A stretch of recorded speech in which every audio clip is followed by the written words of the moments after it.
Bonjour à tous pour ce 9e et avant-dernier jour à Tokyo.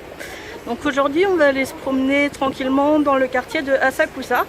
Donc c'est un des quartiers les plus touristiques de la ville. Donc là vous avez une petite galerie Tishotengai, une galerie couverte. Et si on tourne par là, sur quoi on tombe? Sur la Tokyo Tower, je ne sais pas si vous la voyez bien. Donc c'est la tour audiovisuelle la plus grande du monde. Elle fait 634 mètres de haut si je vous dis pas de bêtises. Et normalement vous pouvez, ça se visite et on peut monter jusqu'à 450 mètres. Donc c'est l'un des emblèmes de la ville de Tokyo. Donc aujourd'hui c'est vraiment Tokyo version carte postale en mode Kaminarimon, le temple Sensoji qui est au bout. Là c'est vraiment le Tokyo que tu vois dans les films.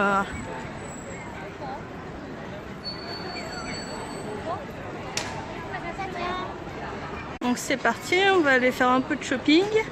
Donc là c'est la rue Nakamise. Donc en fait c'est tout ce que vous voyez, c'est des reconstitutions d'anciens bâtiments qui existaient à l'époque Edo. Donc la Kaminarimon, etc. ça existait déjà. Mais c'est des reconstitutions, je crois que la porte en elle-même elle a dû brûler 2 fois. Elle a été détruite 2 fois par des tremblements de terre. Donc voilà, tout ce que vous voyez aujourd'hui c'est vraiment de la reconstitution d'anciens bâtiments. On a bien fait de venir tôt ce matin. C'est pas encore trop blindé de monde. Parce que là, vous repassez dans 2 heures, on n'avance plus. Hein. Il n'y a pas encore toutes les boutiques qui sont ouvertes.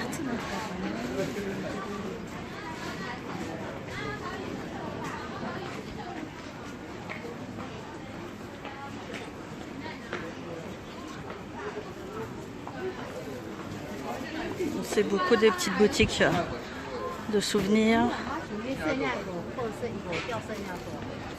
plein de conneries.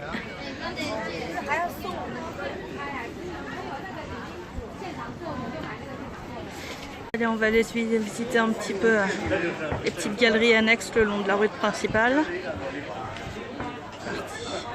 Alors autant j'aime pas trop la rue principale super touristique, autant dès que tu quittes et que tu t'éloignes un tout petit peu, là je suis à 20 mètres de la rue principale. Hein. Franchement c'est tout mignon, c'est avec des petites allées pittoresques et tout, c'est super sympa. Vraiment venu très tôt, donc la plupart des magasins ils sont encore fermés. Bon, moi ça nous permet d'admirer un peu les devantures. Et c'est super joli en fait, elles sont toutes décorées avec des peintures comme ça. Donc c'est un peu comme ça tout le long de la rue.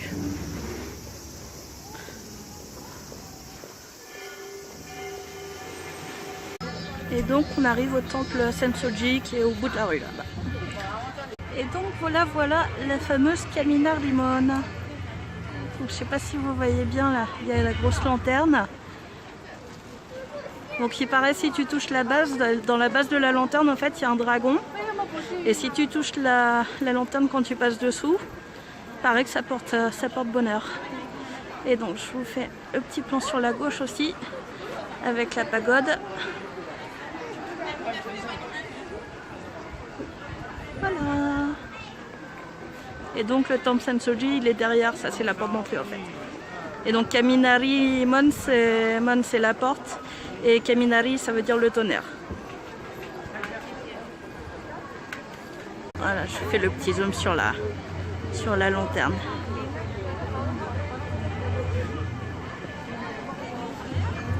Et donc voici le Sensoji.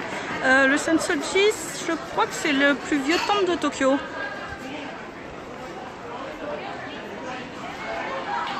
Alors je fais un petit travelling carte postale. Donc à gauche, tu as la pagode, tu as la Kaminarimon. Si tu vas par là, tu as la Tokyo Tower, la Skytree, pardon. Pourquoi je dis Tokyo Tower? C'est la Tokyo Skytree.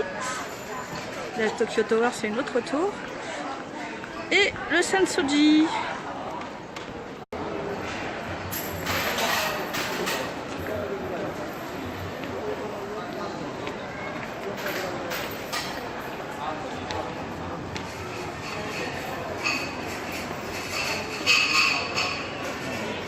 Donc pour la petite histoire, le temple il a été construit Alors le début de la construction c'est 628, il a été achevé donc en 645. Voilà. Et donc je vous dis pas mal de conneries aujourd'hui. Donc la grande tour sur la droite c'est la Tokyo Sky Tree et non pas la Tokyo Tower. Et la Camina Rimon c'était la première porte et pas la deuxième. Voilà. Voilà, on va s'arrêter là pour aujourd'hui. Bon, elle était un peu courte cette vidéo. Mais là, il faut que je rentre à l'hôtel faire mes valises puisque mes valises vont partir avant moi en fait. Parce que prendre le train avec les valises, c'est vraiment pas pratique sur Tokyo. Encore moins sur Osaka. Donc, je les récupérerai demain, après-demain à mon hôtel à Osaka. Voilà. À demain. Demain, on va au Odaiba.